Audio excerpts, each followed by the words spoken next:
Al-Fatihah.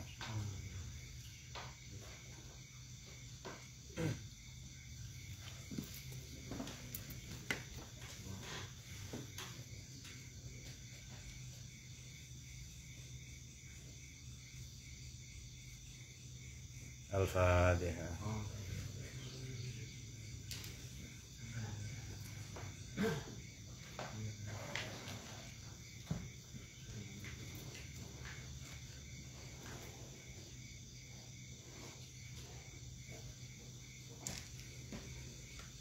Bismillahirrahmanirrahim. Terima kasih kepada semua yang membaca tadi.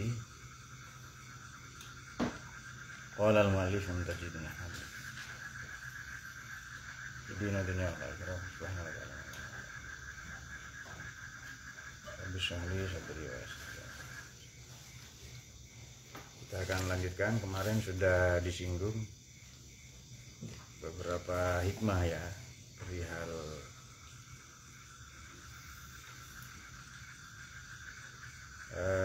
ini sudah tema yang baru, namun masih berhubungan dengan hikmah yang sebelumnya ya. Yakni mana telah ala asraril ibad wa lam yataqallaq bi rahmatillah yati kana itla'uhu fitnatun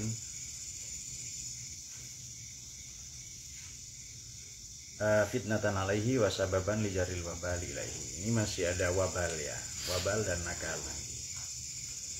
Jadi orang yang Allah bukakan baginya rahasia, atau orang yang mukasyafah, yang mana mukasyafah ini adalah nikmat untuk disyukuri, namun demikian alih-alih bersyukur ia malah kufur ya, tidak yatakhallaq, tidak berakhlak dengan cinta kasih ilahi. Maka mukasyafahnya itu kelak menjadi fitnah dan menjadi sebab bagi malapetaka yang akan menimpa dirinya. Berikutnya hadzun nafsi fil maksiyati zahirun jali wa hadzuha fi ta'ati batinun khafi wa mudawatu ma yakhfa, boleh dibaca ma yakhfi ini sambun ilajuhu. Hadzun nafsi fil maksiyati, adapun bahagian atau peran atau tipu daya atau kamuflase. Silakan pilih sendiri bahasanya yang mana itu. Peran, tipu daya, kamuflase, ruang bagi nafsu fil maksiati dalam menjalankan kemaksiatan ini sudah tidak perlu dibahas. Ia adalah zahirun jali, sesuatu yang benderang sekali. Namun demikian yang menarik adalah wahadzuha fit ta'ati, bahagian atau peran atau kamuflase, tipu daya, hipokrisi bagi at-ta'at, bagi nafsu dalam at-ta'at, dalam ketaatan-ketaatan itu batinun khafi. Ia samar lagi tersembunyi. Sementara itu kita tahu wa mudawatu ma yakhfa, mengobati sesuatu yang tersembunyi, yang samar, yang tidak kasat mata, ya so'bun ilajuhu, adalah sesuatu yang sulit. Apa ilajuhu? Mengobatinya. Bismillahirrahmanirrahim. Hadzun nafsi fil maksiyati, menjatah ruang kamuflase atau tipu daya nafsu dalam maksiat, misalnya zina atau syarabul khamr atau maksiat-maksiat yang lain, ya itu zahirun jali, terang sekali, dan itu tidak usah dibahas. Maka di sini ulasannya sangat sedikit. Wa iltizaduhu biha fa innaha la tadlu minka at-talabus bil maksiati illa li ajli an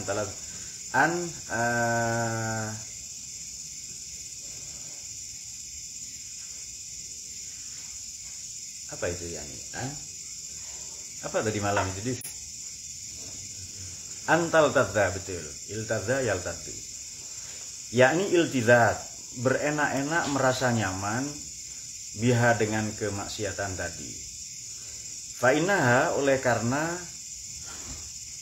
nafsu tadi la tatlub minka talabus, la tatlub at-talabusu minka bil maksiyah. Ia tidak mendorongmu untuk bermaksiat kecuali li ajli antal tadza, untuk memang merasa nyaman di sana. Jadi zahirun jali, kenapa? Ya karena cocok maksiat ini dengan nafsu. Jadi padanannya, pasangannya, kendaraannya ya memang maksiat itu. 11-12. Fayahsulu laka al-wabal wan nakal. Kelak engkau akan mendapatkan al-wabal wan nakal.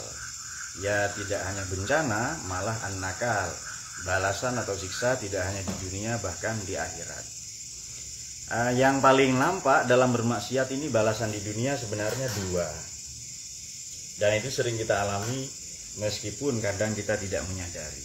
Apa sih balasan yang paling terang dalam perbuatan maksiat di dunia? Tadi saya sebutkan dua, misalnya untuk dirinya dan atau orang-orang di sekelilingnya atau orang lain. Itu nyata sekali ya, berbuat maksiat ini merugikan dirinya. Contoh menipu, dia merugikan dirinya, juga merugikan orang lain. Tentu saja orang-orang di sekelilingnya ya, atau orang yang ditipu tadi itu. Dan terus nanti ada apa ya, value chain, ada mata rantai, ada rantai nilai yang tidak pernah habis-habis, tidak berkesudahan. Jadi nanti nipu dibalas tipu, kemudian terus begitu dan seterusnya. Sama seperti ada ujar-ujar bahwa kebohongan yang satu adalah pintu masuk, gerbang atau entry point bagi kebohongan yang lain, demikian seterusnya. Jadi secara sederhana orang ini berbohong yang kedua kalinya untuk ia menutupi kebohongan yang pertama. Demikian kebohongan yang ketiga untuk menutupi kebohongan yang kedua, yang pertama, terus begitu. Bagaimana itu di Quran itu ada di surat Hadid itu ya. Alladzina yabkhuluna wa ya'muruna an-nasa bil bukhl ya. Tidak hanya pelit tapi mengajak orang. Nanti ada malapetaka pelit nasional bahkan internasional ya. Dimulai dari pelit level RT mungkin atau level rumah tangga. Wa hadzuha fit ta'ati batinun khafi. Wa hadzuha fit ta'ati. Makanya ini ada beberapa orang ya, kalau ada tamu, kalau ada teman, itu biasanya bingung dia mau kasih apa. Ini di rumah ada apa sih ya? Jadi ada dua orang datang kepada kiai misalnya, kepada seorang ya, satu namanya Diyit, yang kedua namanya Doyot misalnya. Diyit ini pribadi yang ikhlas, datang kepada kiai ini hanya bawa salak misalnya, apa ya yang lebih, yang tidak repot-repot itu, singkong misalnya, karena di sini menanam ya. Mungkin bawa singkong kira-kira 3 atau 4 biji, mungkin 1 kilo atau 2 kilo. Lalu oleh si tuan rumah ini kasihan sekali ya, dari mana? Saya jalan kaki pak, ini beberapa kilo. Lalu dikasih seekor ayam. Nah itu dia. Siapa tahu nanti ayamnya beranak pinak ini. Padahal itu ayam pejantan ya, supaya nanti mencari anak pinak yang lain. Lalu datang orang lagi, Doyot itu. Tapi sebelum datang, Doyot ini ketemu dengan Diyit di jalan. Kamu dari rumah Pak Kiai tadi? Iya. Itu bawa apa? Dikasih ayam. Padahal saya cuma bawa singkong. Otak bisnisnya Doyot timbul. Ini kalau singkong saja dibalas ayam, kalau saya bawa semangka pasti kambing nih. Nah, belilah semangka dia kan. Waduh, kayaknya kambing kurang besar ini. Tidak hanya semangka, dia beli yang lain-lain juga. Mangga, melon, dan seterusnya. Kemudian dibawa ke rumah Pak Kiai ini begini-begini. Ya sudah, taruh di dapur saja. Bingunglah Kiai tadi itu, di dapur ada apa ya? Karena tidak ada lagi, ya sudah singkongnya dia tadi. Ya sih. Nah sudah, ini rezeki kamu singkong katanya. Itu dia. Itu baru motivasi ya, karena yang batinun khafi tadi. Dan banyak hal-hal yang kita berharap itu pada manusia untuk kemudian kecewa. Jadi untuk Ustadz Yani dan Heri, tidak usah berharap nikah dengan siapa, santai saja. Nah, ingatlah peristiwa Diyit dan Doyot tadi. Wahadzuha fi ta'ati batinun khafi. Tapi kamuflase tipu daya nafsu di dalam ketaatan itu samar lagi tersembunyi. La yutliu alaihi illa arbabul basair. Ya tidak mampu mengenali, mendeteksi atau mengakses itu alaihi ya, kepada batinun khafi tadi, kecuali arbabul basair, kecuali orang-orang yang memiliki basirah. Ya ini ulama lah, ulama tertentu ini, para arifin, orang-orang yang zawil basair atau arbabul basair. Wadzalika, oleh karena itu, li'anna fi ta'ati masyaqqatun, karena dalam ketaatan itu berat sekali, masyaqqat alaiha. Berat melaksanakannya, ujiannya banyak, cobaannya banyak, alaiha kepada ketaatan tadi itu. Fa iza amarat biha lam ta'lam hazzuha fiha illa ba'da taftishin. Ketika nafsu ini mendorongmu untuk berbuat ketaatan, lam ta'lam, kau tidak mengetahui hadzoha kepada peranan nafsu tadi itu fiha di dalam ketaatan, dalam taat.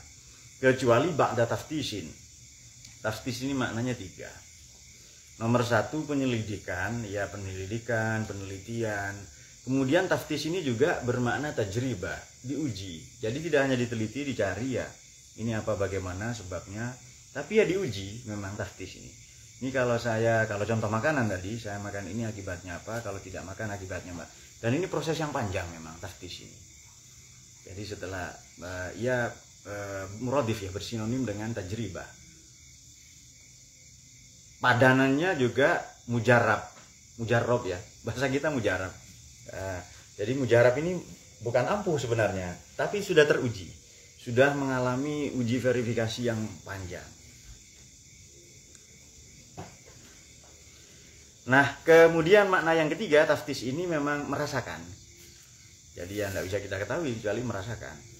Oh, sabar itu gini toh, setelah mengalami peristiwa ini dan seterusnya ya. Oh, puasa itu tidak enak memang untuk nafsu apa dan seterusnya ya. Dan kita perhatikan ya,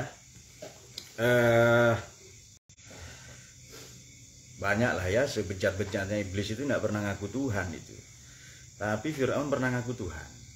Iblis itu tidak pernah. Tapi sesekali Fir'aun ini ingin tobat, tapi kata iblis nanti jangan. Nanti kamu jatuh reputasimu di mata orang-orang. Faqad turiyaka anna hazzaha, ini persis Isra Mi'raj memang ayat ini ya. Subhanalladzi asra bi 'abdihi lailan min al-masjidil haram ila al-masjidil aqsa barakna lahu linuriyahu min ayatina ya. Kadang nafsu ini berpura-pura, kadang nafsu ini membuat satu kamuflase, berpura-pura seolah-olah an-nahadzuha fiha, bahwa jatahnya, perannya, ruang lingkupnya nafsu dalam ketaatan adalah at-taqarrub ilallah. Enggak kok, kamu ini berbuat ini memang untuk taqarrub ilallah ini, ikut organisasi atau apa dan lain-lainnya. Kalau saya memang karena enggak sanggup berorganisasi itu, repot ya, karena memang bukan aktivis ya. Wa fil batini laisa lahadzun illa iqbal. Nah, tapi nanti jauh di lubuk sanubarinya, atau tadi kalau pakai meta realitas ya, di balik itu, jauh di lubuk, di balik itu semua, di balik ibadah atau ketaatan tadi itu adalah ya tidak ada lagi kecuali memang yang dituju, yang disasar harapannya iqbalun nas alaika. Ya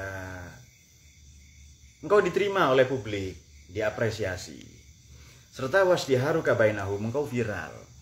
Maka jelas ini motivasi atau penyakit yang pertama, batinun khafi pertama, yang so'abun ilaju adalah riya. Nanti di bawah ada sum'ah ini. Istiharu kabainahum bisolah, kamu nanti viral, dianggap sebagai orang soleh, orang baik ya, punya kiprah, punya peranan di masyarakat dan seterusnya.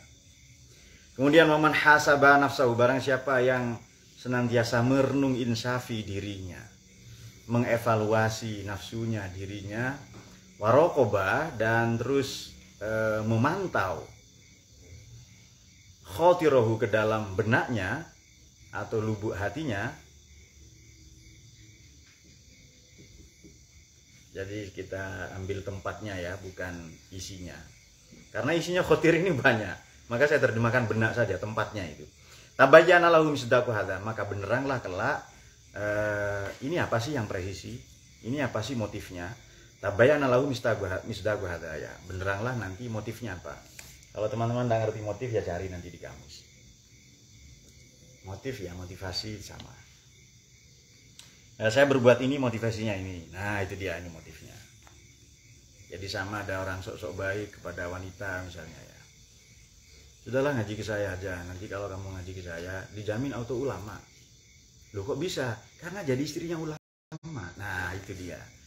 Jadi memang ngaji di permukaan tapi di kedalaman adalah nafsu gitu ya. Ini contoh paling konkret ya, ada ayat diberhenti aja karena khawatir terlibat nafsu di sana. Baik, kemudian wa mudawatu ma yakhfa, mengobati yang adapun cara atau pendekatan atau diagnosis ya, mendiagnosis atau mengobati segala atau sesuatu yang samar, yang tersembunyi, aizawalu hududiha al-khufiyah, menghilangkan ruang-ruang atau jatah-jatah tipu daya nafsu tadi itu yang samar, itu sa'bun ilaju, jelas sekali sangat sulit itu. Dan lau yahtaju ila diqqatin, karena ia membutuhkan ukuran yang presisi, membutuhkan ketelitian, membutuhkan diqqah ini apa ya? Akurasi.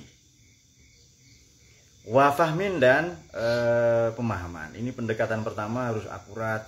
Makanya dokter ini biasanya ditensi dulu, diperiksa gula darahnya, atau asam urat ya, atau asam lambung dan yang lebih penting asam garam kehidupan. Itu semua diperiksa semua itu. Oke, kemudian Ibu ngerti ya asam garam kehidupan ini? Nggak ngerti ya? Asam dan garam nggak ngerti. Ayo sudah ya. Asam dan garam. Wanufudhi idrokin. Pemahaman nufudhi idrokin ya disiplin ilmu tertentu yang khusus ya. Fahlul basair yatahimuna. Maka adapun orang-orang yang memiliki basiroh, ya orang yang arifin ya arif billah ini yatahimuna nufusahum. Mereka ini sehari-hari yang senantiasa mencurigai nafsunya. Zamalatil ibadatin al-ibadati, kalau manakala ia cenderung pada ibadah tertentu, ifatishuna an sabi mailihim, dan dia meneliti atau mendiagnosis ini kenapa sih cenderung an sabi mailihim, ke sebab untuk cenderung kepada nafsu mereka tadi itu ya. Ilahi kepada ibadah, nafsu mereka, cenderungan mereka ilahi kepada ibadah tadi. Tapi kok domirnya hiya, tadi malam sudah dibahas. Kemudian yufatishuna, mereka ini meneliti, mencari tahu, bertungkus lumus ya, dicari ini apa sih sebabnya. Mail ini juga sama dengan mal ya, yang pikiran dan hati kita cenderung kepadanya. Fainkana maka bila ada lahzun min huzudhiha, satu setitik saja, sebersit saja, setitik saja dari ruang bagi nafsu tadi, ini kok kayaknya ada ruang nafsu ini. Memang kelihatannya ibadah Pak, ronda, tapi tujuannya adalah tidak sholat. Nah itu dia. Atau tujuannya yang lain, min huzudhiha taroku, maka meninggalkan mereka semua arifin atau arbabul basairha kepada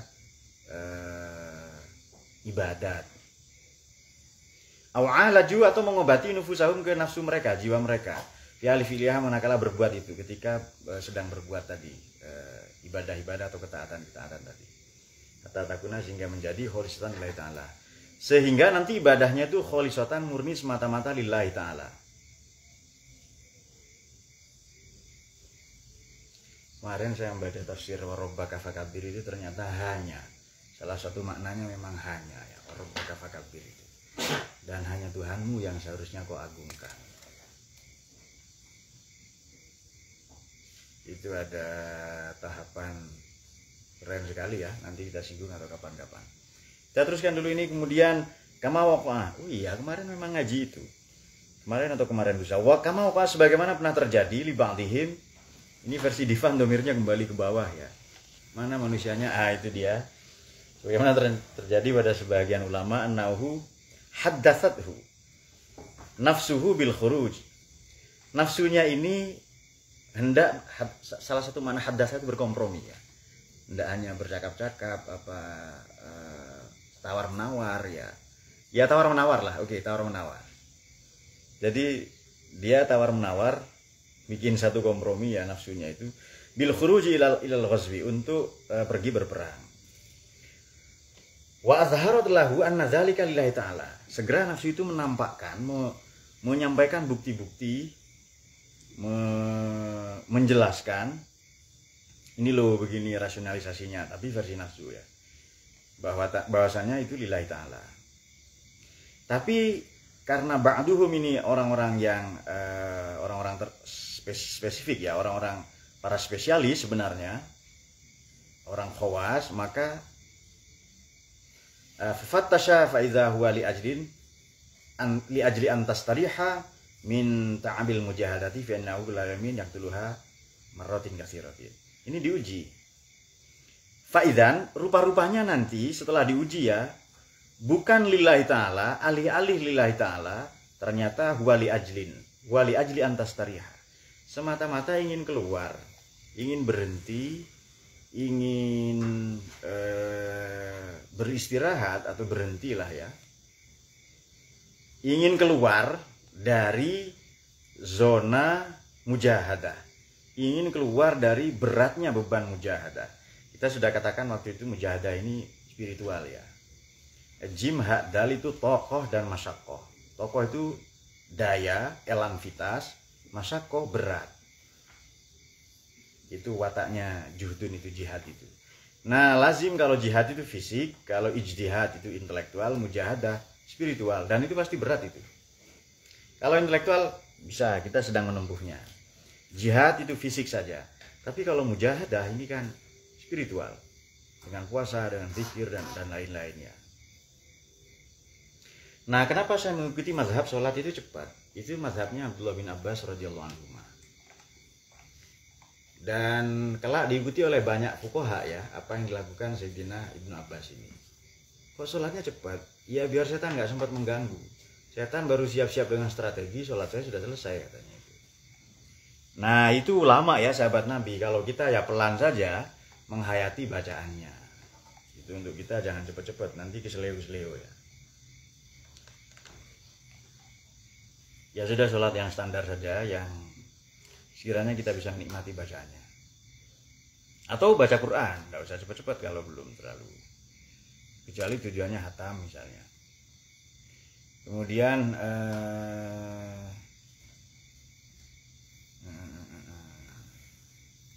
mana tadi? Rupa-rupanya alih-alih lillahi ta'ala ternyata li ajli antastariha. Dia justru malas bermujahadah sebenarnya. Fainau kulayaumin dan tuluha marrotin kasiratin. Dia memerangi nafsunya tadi itu berkali-kali, memang banyak kali ya. Bimaniha dengan mencegahnya min syahwatiha dari pengaruh-pengaruh buruknya atau libidonya nafsu tadi. Fa'rodat antaktula marrotan wahidatan. Lantas mendorong nafsu tadi itu, ayo deh kamu perang sekali saja. Fatastarihu. Lantas dia mengambil jeda. Kan di Quran itu ada. Jangan pergi perang semua, harus ada yang ngaji. Padahal misalnya pergi berperang ini kita ya kan. Dulu diprioritaskan anak-anak muda memang, karena yang tua ini nanti ngerepotin. Orang tua, Yusran sudah tidak wajib perang, Yus ini Yus, wajib militer ya. Orang tua, perempuan, maaf kaum difabel ya, orang-orang yang punya penyandang disabilitas. Disabilitas tahu? Bahasa yang kasar orang cacat ya, tapi itu tidak sopan. Bahasa yang baik adalah kaum difabel atau penyandang disabilitas. Kemudian anak-anak ya. Dan itu bahasa Quran itu, penyandang disabilitas boleh tidak ikut perang. Laisa 'alal a'ma haraju wala 'alal haraju wala 'alal maridi haraj. Orang sakit boleh tidak perang, orang buta ya, tuna netra dan seterusnya. Kemudian kalau Quran ini menyebut tuna netra, berarti tuna yang lain sama. Tuna rungu Pak, ndak usah ikut perang.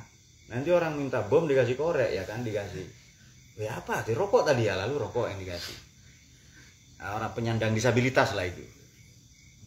Wala alal marid, orang yang sakit juga sebaiknya tidak ikut berperang. Jadi ada rukhsah ya. Kemudian dia istirahat. Wa aidon, dan pula li ajli, ini dia. Ajlun yang pertama adalah dia ingin menghindar dari perang melawan diri nafsu ya, yang jauh lebih besar daripada perang Badar waktu itu. Jazana min jihadil asghar ila jihadil akbar, kita pulang dari perang kecil menuju perang lebih besar, yakni perang dengan nafsu. Yang kedua, aidon li ajli ayyatasama. Ini dia sum'ah sebenarnya kepada manusia atau kebaikannya ingin didengar. Biannau susida, bahwa dia nanti mati syahid, martir, fayakunu syarafan wa dzikron lahu finnas. Dia nanti disebut pribadi yang mulia dan disebut-sebut namanya, punya jasa untuk perjuangan kemerdekaan finnasi dalam. Makanya syahid itu macam-macam ya. Mungkin ada yang belum tahu. Syahid itu ada 4. Atau lazim ulama katakan 3. Syahid di dunia, syahid di akhirat, syahid di dunia atau syahid di akhirat. Tapi ada juga syahid palsu. Jadi yang tidak syahid sebenarnya. Yang tadi disebut syahid di dunia ya. Ada juga yang tidak ke sana tapi syahid, berarti 5 itu. Tapi yang lazim 3 biasanya, syahid di dunia, di akhirat enggak dia itu. Dia perang tapi motivasinya tadi itu. Ada syahid di akhirat, kelihatannya cuma ya kalau tenggelam kan jelas ya, tenggelam melahirkan ya, sakit mungkin ya. Nah, ini sakit juga ya, sakit ya. Ada juga yang syahid di dunia dan di akhirat, memang dia secara zahir berperang tapi secara batin juga memang tujuannya lillahi ta'ala tadi itu. Fayakunu syarafan wa dzikran lahu fin nasi, nanti dia dikenal sebagai pribadi yang mulia, berjasa dan lain-lain ya. Fatarokal khuruj, lantas dia tidak keluar ilal ghazwi, tidak turun ya ke medan laga, ke peperangan. Kemudian titik sampai di situ, waqad yajidu syakhsu minan nasyati wal ladzati fi naw'in minal ibadati ma la yajiduhu fi naw'in akhar. Ada juga kadang seseorang itu yajidu mendapati ya, kadang ada orang itu minan nasyat, dia sangat bersemangat, wal ladzah dan merasa nyaman, enjoy, tune in ya, fi naw'in minal ibadati, dalam ibadah tertentu, ma la yajidu fi naw'in akhar. Apa yang dia tidak dapati kenikmatan, kelezatan, semangat tadi dalam ibadah yang lain. Wa ma dzalika illa li ajli anna hazzaha fihi aksar. Dan tidaklah itu dilakukan illa li ajli anna hazzaha fihi aksar. Ya memang ada nafsu juga di situ, jauh lebih besar daripada ibadah yang lain. Nah, ini sudah pembicaraan ini untuk ahli ibadah ya, bukan untuk kita. Kalau untuk kita ya sudah ibadah saja sebanyak mungkin. Capek dengan ibadah A ya ibadah B, terus begitu. Nah, atau karena ibadah ini 2 ya, ada aktif ada pasif, ada juga yang pasif. Saya tidak menyakiti orang lain ya. Ya seperti teman-teman di sinilah. Kenapa banyak tidur? Saya daripada maksiat Pak, lebih baik tidur. Nah, itu dia. Baik, kemudian mana tadi? Kan menil basoir, akan tetapi ahlul basoir intaqala amma malat ilahi nafsu ila ghairi. Dia segera beranjak dari kecenderungan nafsunya. Kalau dia mau ibadah ini, dia cepat ganti itu. Kan sama dengan begini ya. Ini orang baru magang jadi imam. Pasti kalau mikrofonnya ini enak atau suara mic-nya ini bagus apa yang mahal, dia pasti ingin baca surat-surat yang panjang. Pasti yang panjang-panjang dibikin enak-enak lah ya kan. Sampai keselak mikrofon itu. Nah, sebenarnya mikrofon ini kalau ada ini ya, namanya miking ya. Miking ini strategi untuk tidak terlalu dekat dengan itu ya. Justru suara itu tidak terdengar bagus, apalagi memang suaranya nggak bagus ya. Jadi ada jarak sebenarnya biar baik.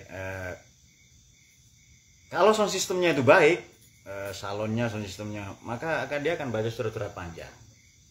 Tapi giliran tidak ada sound system ya kuluhu to itu sudah kuluhu, kemudian walasri ya. Nah itu dia. Jadi kalau sound sistemnya enak, kemudian timbul ya di sana itu. Nah, kecuali dia sudah pemain lama. Jadi saya seperti khutbah Jumat di mana ya. Ini khutbah lama atau sebentar, amplopnya sama. Lebih baik sebentar. Dan sehabis sholat itu saya langsung baca doa. Jadi enggak usah macam ini, saya tidak mengkritik di masjid kita apa di sini enggak ya ini saya memang yang saya lakukan. Jadi karena apalagi orang ini kan Jumat sudah capek ini, ngantuk ya. Jadi setelah sholat langsung doa itu. Baru setelah doa ini kulhu. Dan saya sering niatnya kulhu 11. Langsung saya ganti 3. Nah karena supaya tidak nafsu tadi itu. Ini hanya Dita yang tidak percaya ke saya, Nur ya kemarin. Yang lain itu percaya saya ilmuwan, Dita enggak. Nah, kenapa? Ya memang dia bukan ilmuwan.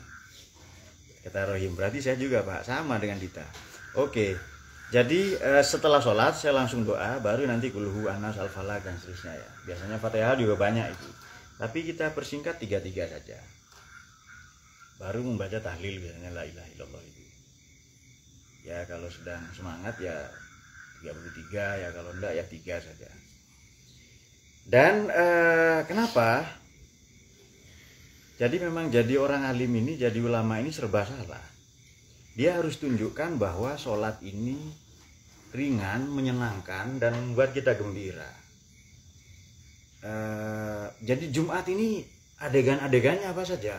Khutbah setengah jam, lalu sholat, biasanya panjang-panjang ayatnya, lalu kulhu apa, dan sehingga prosesi Jumat ini dianggap selesai 1 jam. Padahal standar minimalis mungkin 10 menit selesai ya. Jadi khutbah 5 menit, sholatnya 5 menit. Dan karena pengalaman saya amplop itu sama, baik lama maupun sebentar, maka sebentar saja. Dan itu akhirnya saya banyak diapresiasi di situ. Nah, itu dia.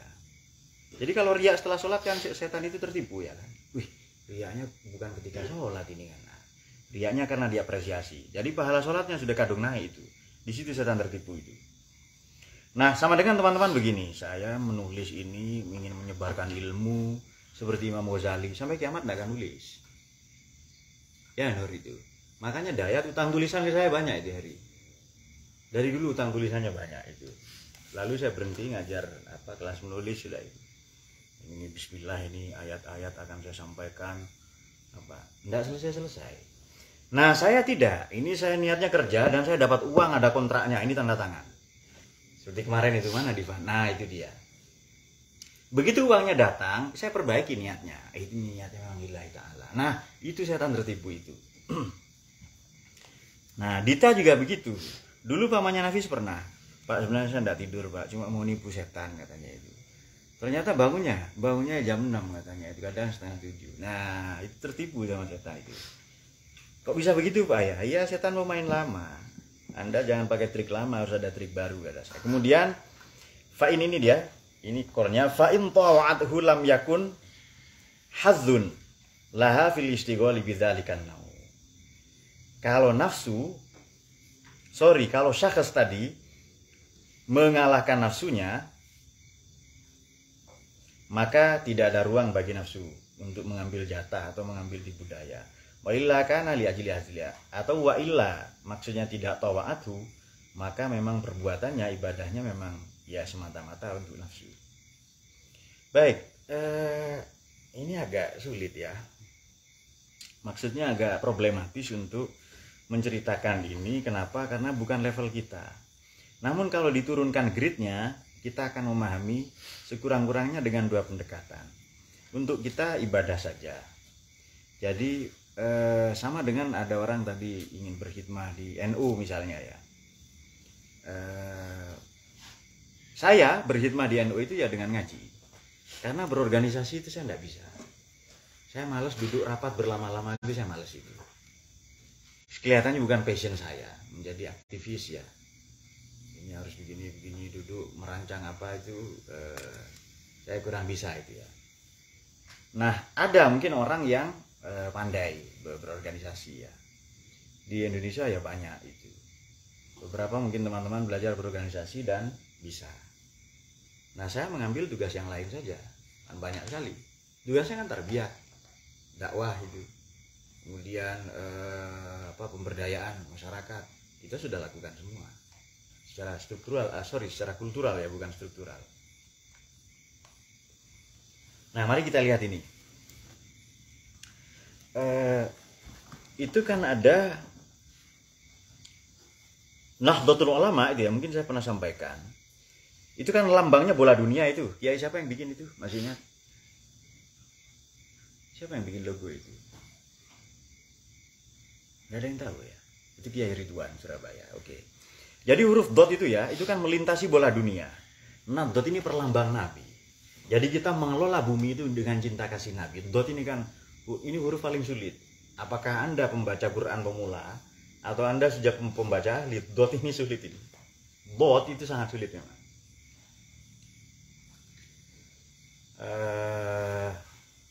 Dulu guru ngaji saya itu bilang begini. Sudah pokoknya ngaji itu yang baik, yang fasih itu, sebisa mungkin. Mau mulutnya ada di kuping, mulutnya monyet, pokoknya keluarnya suara itu bagus katanya itu. Maksud saya suara itu jangan dieman, ya dot itu. Entah mulutnya ada di kuping atau macam kartun kan ya. Di film apa itu? Di film ya pokoknya film kartun ya. Yang katanya Profesor Boba itu yang ada apa ke belakang seperti bebek itu. Yang penting itu suaranya baik karena Quran itu suara. Jadi baca Quran ya suara. Nah, saya kira setiap orang ini mengagumi suaranya sendiri. Dita itu mengagumi suaranya sendiri, ya kan? Betul nggak Heri itu? Karena beliau gurunya. Buktinya apa? Setiap orang mengagumi dirinya sendiri, dalam hal ini nafsu ya, jatahnya nafsu. Ya dia nyanyi-nyanyi meskipun suaranya buruk ya. Jadi ada suara bagus tapi lebih bagus nggak bersuara. Tapi dia mengagumi suaranya sendiri dan nyanyi-nyanyi. A, B, C, D macam-macam ya. Panjang lah nyanyi-nyanyi ya. Dia mengagumi dirinya sendiri atau fotonya sendiri. Pak ini saya tidak bisa ngedit nasib saya Pak, lalu ngedit fotonya misalnya. Itu banyak contoh itu. Nah oleh karenanya dalam hal ini, oke saya teruskan sedikit tadi. Dot itu perlambang Nabi. Jadi beliau Kanjeng Nabi itu afsahu man nataqa bid-dot, orang yang paling fasih mengucapkan dot. Dan itu memang paling sulit huruf hijaiyah itu dot itu. Orang Arab saja katakan sulit kok. Tapi kalau kita pelajari Quran ini mukjizat ya. Cocok dengan lidah manapun. Bisa itu orang fasih baca Quran misalkan dilatih terus ya. Dan jangan bersedih karena Sayyidina Abu Bakar itu baru bisa baca Quran umur 38 tahun. Jadi kalau Dita sekarang bisa udah hebat itu. 38 tahun kan. Kalau Yusron udah lewat itu kan. Oke, kita teruskan. Nah, jadi begini. Apa sehubungan dengan apa tadi bulan Rajab ya, kemudian harlah ini NU 1 abad. Kalau secara Masehi nanti 26 ya, 31 Januari 2026. Tapi dalam kalender Hijriah memang malam ini atau besok malam. Karena diperselisihkan itu ada yang katakan 16, ada yang katakan 17. Kalau dihitung Abah Jadun itu memang 17 ya. Saya pernah itu nanti cari saja di YouTube itu banyak itu. Saya kemukakan itu ya. Baik di ngaji kita maupun di channel yang lain itu saya sudah sampaikan. Nah, akan tetapi begini. Ada loh ya orang memang murid ya. Sebenarnya Mbah Holil ini juga berguru. Syekhna Holil ini wafat 103 tahun, 100 lebih ya. Jadi beliau ini meninggal 1925. Beliau lahir 1920, berarti 105 tahun usianya itu.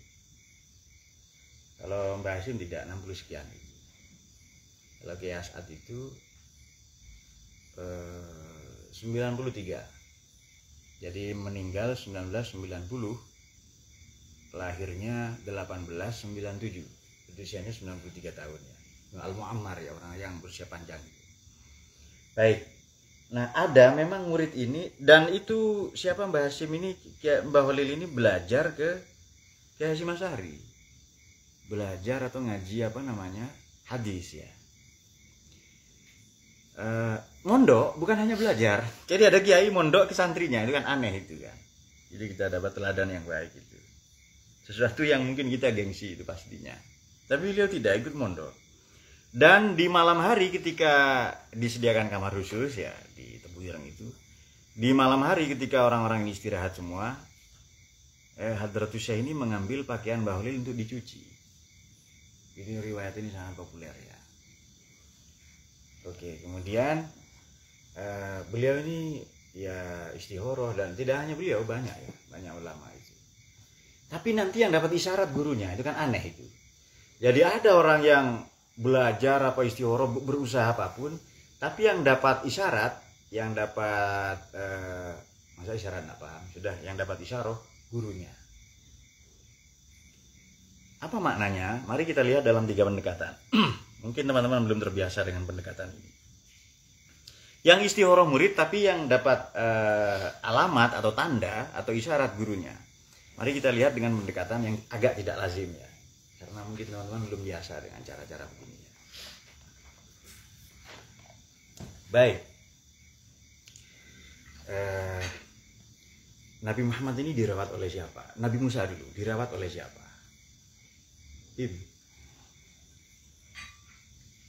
Wah kelamaan, Yus dirawat oleh siapa Yus?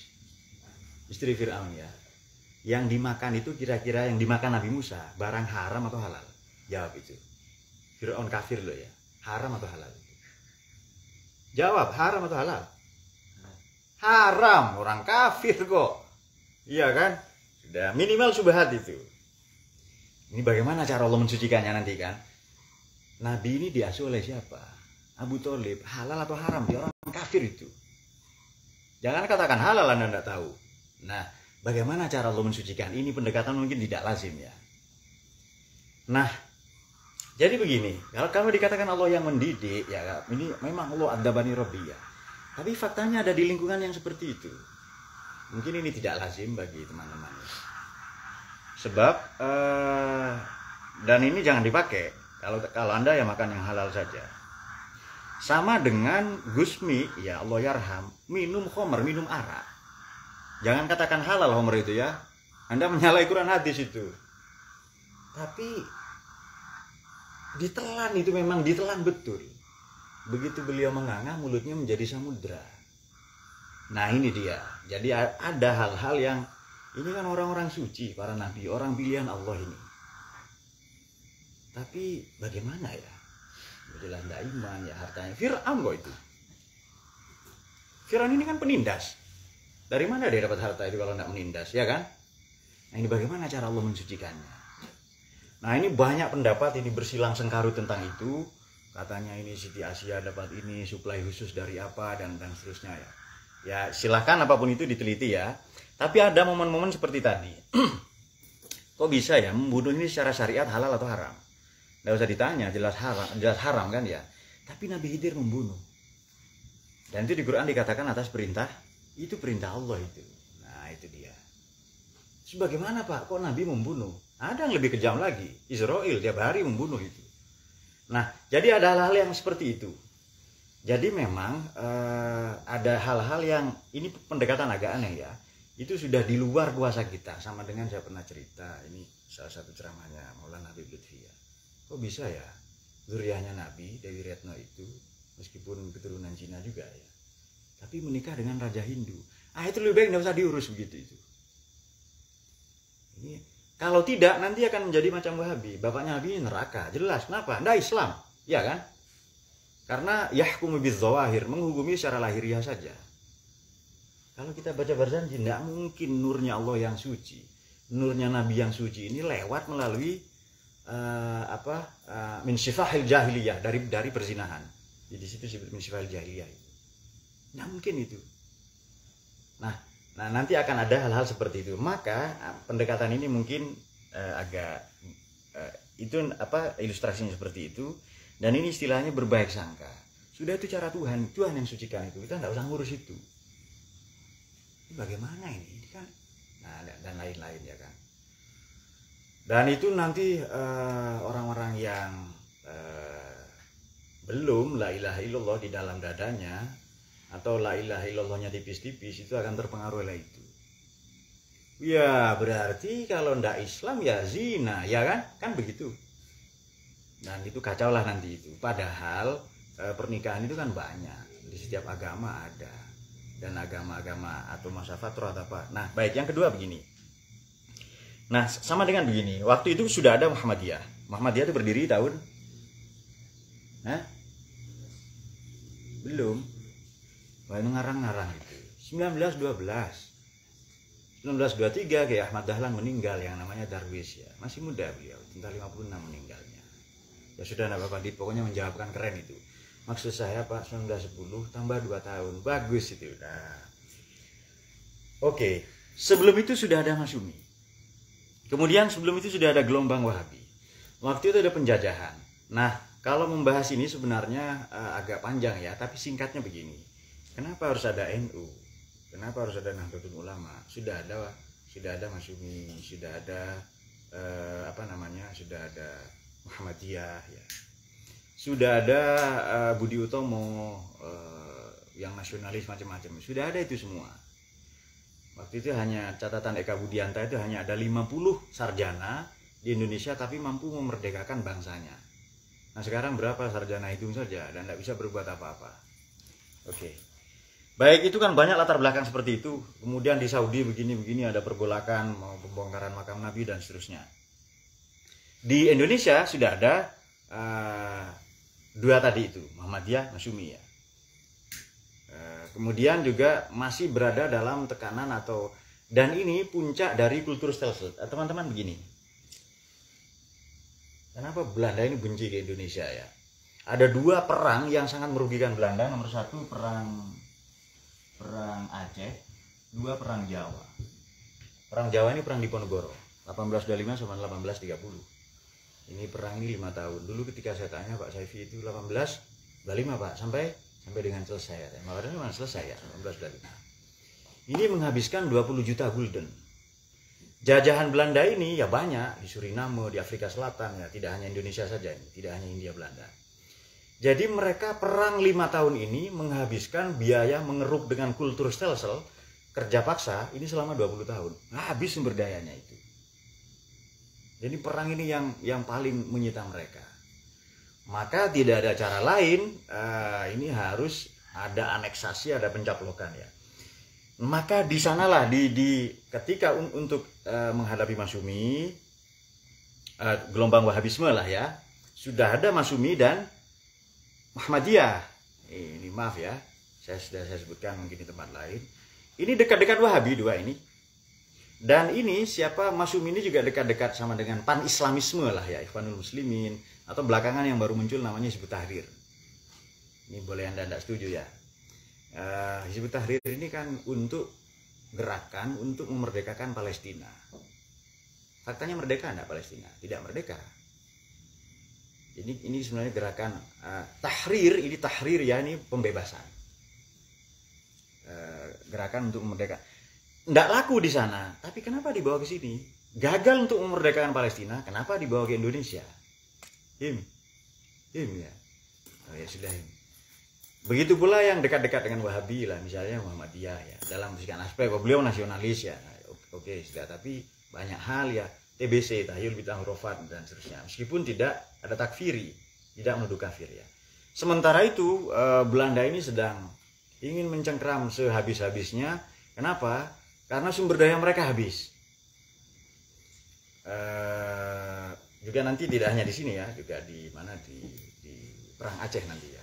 Silakan nanti diperiksa lagi. Tapi ini bukan era dengan Portugis. Kalau era Portugis kan itu perempuan ya, Laksamana Kemalahayati itu. Saya kira teman-teman harus baca itu supaya tumbuh nasionalisme. Baik, ini alasan kenapa NU itu nasionalis, tidak hanya religius. Sudah ada Budi Utomo, apa yang kurang dari dia? Ya kan? Sudah ada Muhammadiyah Masyumi, apa yang kurang dari itu? Kemudian ada juga ancaman di Saudi, apa yang kurang dari itu semua? Nah, ini sebenarnya kalau tahu kita bisa mengambil peranan NU di situ. Ya peranan pendidikan, ya sejarah yang ngaji-ngaji seperti ini. Ya peranan yang lain-lain lah ya. Ini kalau saya pergi, tanggung jawab saya lebih besar di sini. Ya sudahlah, kita nanti tahlilan saja. Oke. Mungkin nanti di sesi berikutnya saja, atau kalau ada diskusi. Singkatnya begini. Sudah. Ini kan berdiri 1926. Sebenarnya ini Mbah Wahab ini aktivisnya. Kata Mbah Wahab, sudah cepat deklarasi sekarang 1924. Mumpung Syekh Nahlil masih hidup katanya. Jadi ini ulama ini sudah tahu, tidak lama lagi Syekh Nahlil meninggal ini katanya. Karena tongkatnya sudah dikasih, kan tongkat estafet itu kan. Dan tongkat estafet itu. Baru nanti terakhir kan tasbih itu dengan bacaan itu kan. 1925 Mbah Nahlil meninggal betul, 1926 nanti NU berdiri 31 Januari. Cepat kata Mbah Hasyim, tidak. Lalu dikumpulkan semua ulama istikharah tadi dan seterusnya ya. Ini Mbah Wahab ini tidak putus asa, tidak patah arang. Kalau begitu saya sosialisasi. Maka beliau keliling Indonesia 2 tahun untuk sosialisasi. Semua diajak itu keliling Indonesia itu. Dari Sabang sampai Merauke memang itu diajak. Ini kita mau bikin organisasi yang namanya. Nah sementara itu ya Mbah Bisri ya. Nanti anak-anak muda ini bikin kelompok diskusi Taswirul Afkar. Ini bagaimana ini ya? Masa diskusi tok tidak ada logistik. Lalu dibikin juga Nahdlatul Tujar, ini kebangkitan para pedagang ya. Baru nanti terakhir deklarasi. Jadi maknanya begini. Bayangkan para ulama waktu itu bagi-bagi tugas. ada yang tirakat seperti Mbah Hasyim ya, ada yang jadi aktivis keliling untuk sosialisasi Mbak Wahab itu ya, ada yang diskusi, nanti ada yang disebut terlibat perang macam-macam ya. Jadi ada yang ranah diskusi, tasyurul afkar, ada yang sosialisasi ya, aktivisnya ini muharrik atau nazim, kemudian munazim, kemudian ada juga yang bertugas mendanai. Jadi memang seorang ini tidak bisa menjadi apa ya, gunung di tengah-tengah lautan sendirian, atau menjadi one man show istilah kemarin ya, istilah editornya Heri itu. Harus ada A-team. Nah, waktu itu saya pernah tulis A-team itu. Ada attitude team. Attitude ini bila attitude.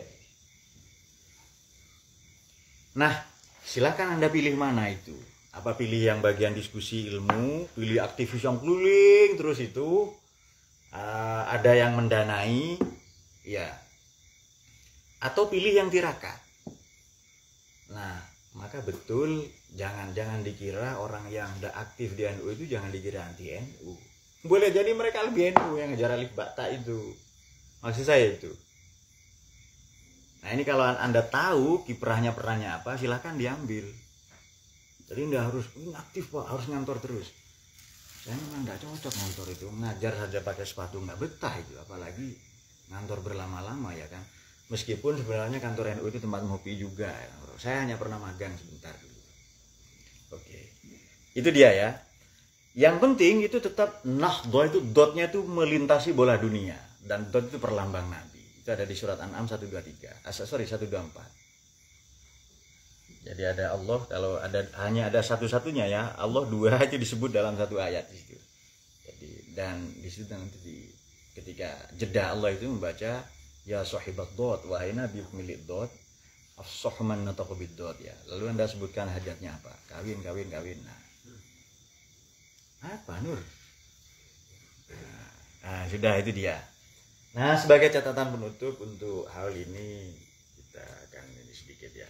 Nah, jadi teman-teman jangan bersedih hati. Ini Pak, saya enggak berorganisasi, ini enggak aktif. Ya silakan pilih peran apa.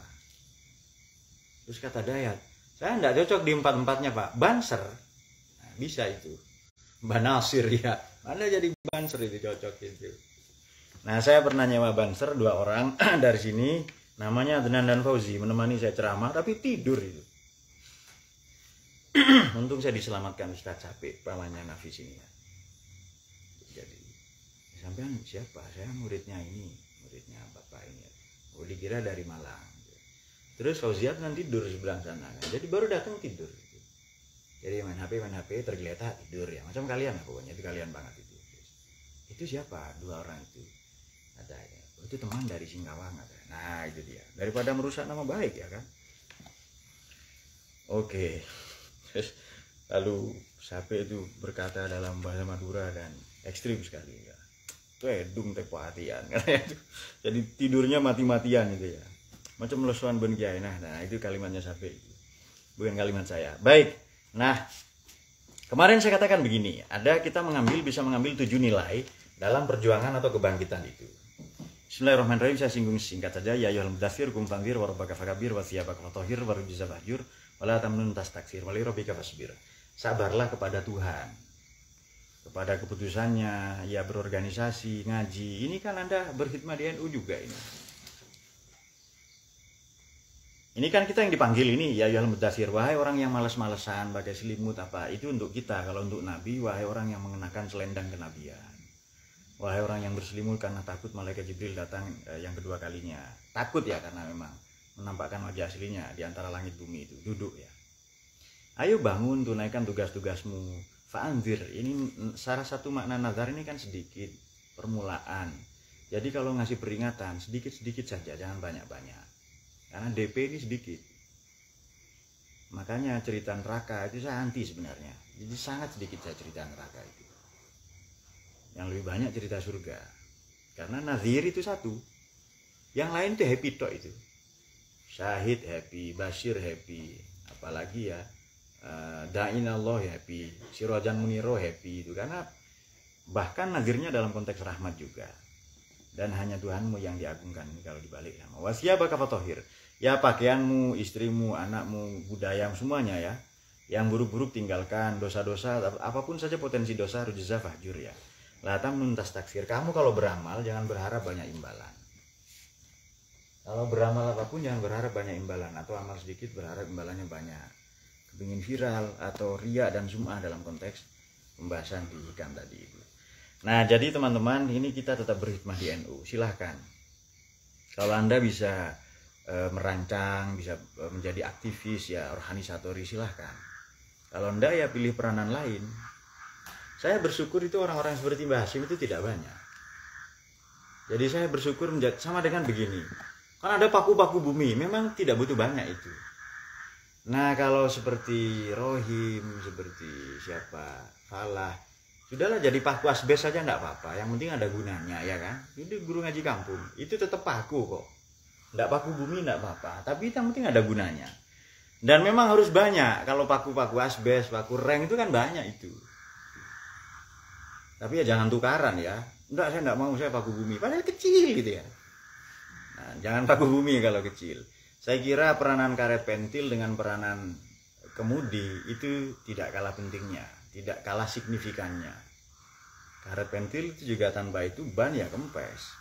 Mungkin mesin menganggap dirinya paling hebat, tapi setir juga berfungsi, saling membantu, rem, knalpot apa semuanya. Silakan mengambil peran apapun nanti itu. Kayaknya kemampuan saya di sini Pak, nah, sampai di sini ya.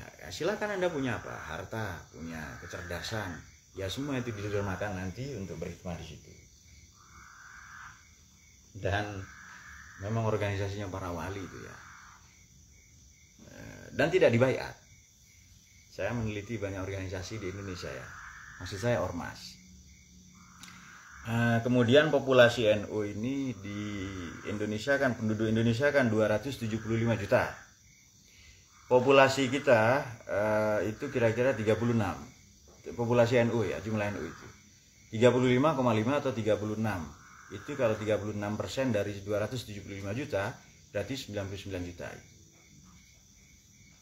Segitu jumlahnya ya. Muhammadiyah hanya 55 sampai 60, itu data 2001.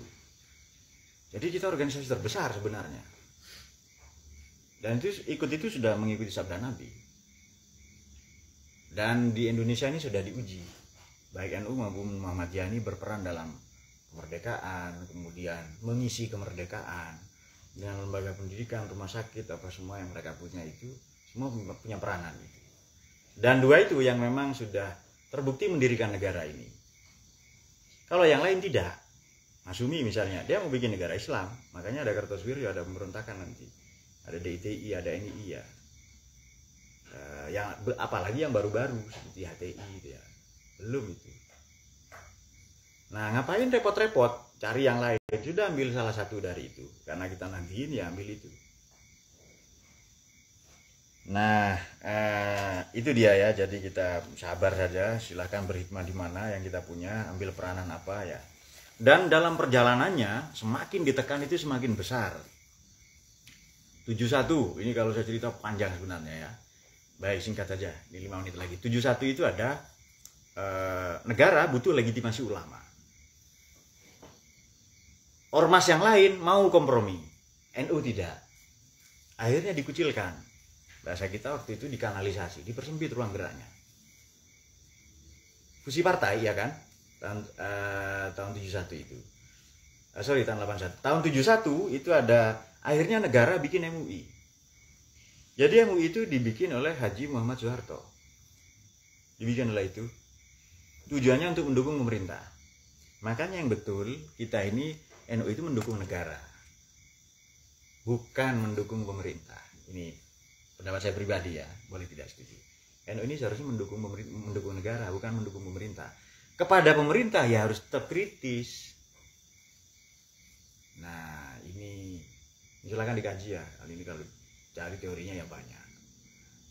Yang betul mendukung negara, karena kita pendiri negara, itu rumah kita. Tapi bukan mendukung pemerintah. Nah dengan catatan kalau baik apa visi misi begini SUD 45 ya kita dukung ya. Tapi tetap kritis. Bagaimana supaya kritis? Mengambil jarak. Kalau nempel ya nggak bisa kritis. krisis ya itu. Nah, makanya ada itu ya ditekan semakin besar. Tahun 81 itu ada asas tunggal diterapkan. Semua ormas semua ini harus punya asas Pancasila. Itu segera Kiai Jamal itu deklarasi bahwa memang ini Pancasila kok dari dulu. Kita yang bikin negara. Dan kemudian sampai baru-baru ini itu tidak diakui kan? Apa pesantren diakui? Tidak diakui, jasanya tidak laku, ya kan? Tapi sudahlah begitu tetap mengambil peran. Nah ini yang tadi yang kedua yang kita singgung, dengan pendekatan yang tidak lazim. Negara membangun kota, para kiai, para ulama membangun desa. Coba itu. Gitu kalau bukan orang ikhlas nggak mampu itu. Negara mempercantik kota. Ada kunjungan dari luar negeri. Apa tamu, duta besar, presiden, pasti ke kota. Ke istana negara. Maka negara dipercantik kota itu. Tapi NU mengambil peranan di desa. Alif bakta, tahlil dan seterusnya itu. Mencerdaskan itu. Negara baru sadar ke desa kapan? Baru-baru ini ketika pemerintahan SBY. Ada kan dana desa itu. Baru-baru ini saja. Dari dulu kemana ya kan? Pendidikan kaum tertindas apa? Itu NU ambil peran itu. Dari dulu. Yang negara baru sadar kemarin-kemarin juga itu. Nah akhirnya negara karena merasa bersalah atau apa, karena tujuan politis atau apa, lalu dibikin hari santri 22 Oktober ya. Lalu beberapa orang kita juga wah euforia dan seterusnya ya. Oh santri ya pada dan lain-lainnya. Nah lalu eksodus semuanya ke politik nanti. Padahal ada yang merawat musola, ada yang merawat pesantren dan seterusnya. Baik itu dia ya, beberapa kita tetap harus kritis. Jadi kita berhikmah. Nah ini makanya betul yang kalau tidak suka dengan 1-2 orang pengurus, tidak suka dengan 1-2 orang di kepengurusan itu struktural, bukan lantas NU-nya kita benci ya kan. Tapi ya memang ya sudah kita berhikmah saja. Ya hikmah dimanapun beresiko. Karena organisasi ini kan musyawarah ini. Dan seperti di Ali Imran 159, musyawarah pertama Nabi itu gagal. Musyawarah perang Uhud mengikuti strategi anak muda, kalah itu. Tapi tetap perintah Allah itu wasairum fil amri itu. Nah, tetap musyawarah meskipun gagal. Nah, itu perintah Allah itu. Ya, musyawarah kan maknanya cari madu ya. Mengambil madu di sarangnya, ya pasti disengat lebah itu. Ada potensi disengat lebah. Tapi musyawarah ini menarik karena musyawarah pertama di Quran tentang menyusui. Nanti supaya kita cari itu. Atau ngaji-ngaji kita sudah dulu ya. Mungkin demikian, ini bismillah kita di 1 abad ini niat berkhidmah ya. Tapi dengan cara-cara tadi. Silahkan yang punya peranan menulis, aktivis, mengarang, mengajar, banyak sekali peranan kita di ekonomi dan lain-lain. Dan sekarang sudah mulai tumbuh ya, banyak sekali. Ini katanya 1 abad ini kebangkitan yang kedua. Apapun itu ya bismillah ini. Kalau nanti teman-teman berhikmah ya monggo silahkan belajar berorganisasi. Saya sudah kok belajar itu. Jadi sudahlah saya mengambil peran yang lain saja, kita ngaji saja. Ya sambil tirakat kecil-kecilan. Nah sementara itu yang lain silahkan mengambil peranan yang lain. Dan kita tetap mendukung mereka. Jadi orang-orang potongan macam saya tidak cocok untuk rapat berlama-lama ya. Kunjungan ke sana, kunjungan ke anu dan lain-lain. Nah, ilah terus kami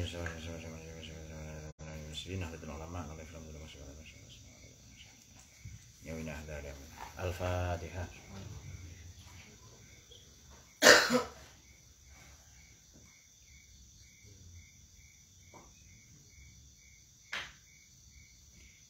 Demikian Allah ya fi'na ila